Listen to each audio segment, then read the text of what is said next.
شهداءنا 150,000 فقط، إنما بن بلة وجماعة زادوا صفر. على كل حال سي نور الدين، الثورة عظيمة الثورة اللي نتجت 1.5 مليون شهيد. هاي اللي اونكور حاجة اللي ما نقبلهاش. كيف؟ ما كاش 1.5 مليون شهيد. يعني ما كاش 1.5 مليون شهيد؟ تشكك في الرقم هذا؟ إيه؟ يا سي نور الدين، راك تنسب في كل المسلمات اللي بنى عليها الوعي تاع شباب كامل. با يليق وصل الوقت وين نشوفوا الحقيقة. هل مثلا شحال عندنا من بعد الاستقلال؟ 60 سنة. 60 سنة. معليش. هل الوزير تاع المجاهدين ينجم يمدنا الرقم الصحيح تاع الشهداء؟ لا وراجل يمدهم. ومنين جابوا 1.5 مليون؟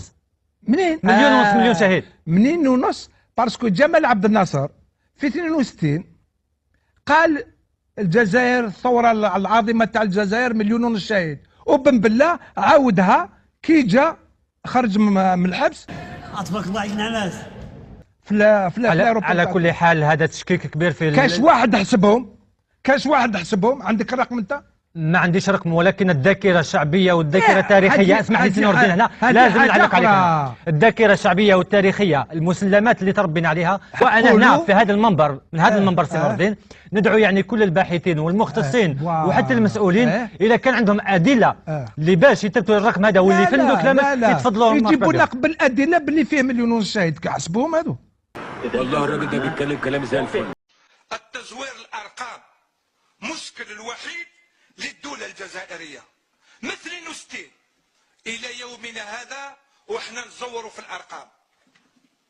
زورنا الأرقام الشهداء. ماذا بنا كان يكون الوزير المجاهدين يقول لنا الرقم الصحيح تاع الشهداء اللي توفوا في حرب التحرير. باعترافاتهم. إذا قامت الثورة الجزائرية 1950 وكان تعداد السكان بالجزائر 8 مليون، هل يعقل ان الفرنسيين قتلوا يعني هذه هولوكوست؟ صراحه 1.5 مليون شهيد هذا مو منطقي. طيب ورا ما تطالبون تعويضات الحين؟ حكم جمال عبد الناصر قال بلد 1 مليون شهيد، مدري 1.5 مليون شهيد. انا اعتقد فرنسا دوله مش غبيه انها تقتل ثلث الشعب ولا ربع الشعب ولا عشر ولا خمس.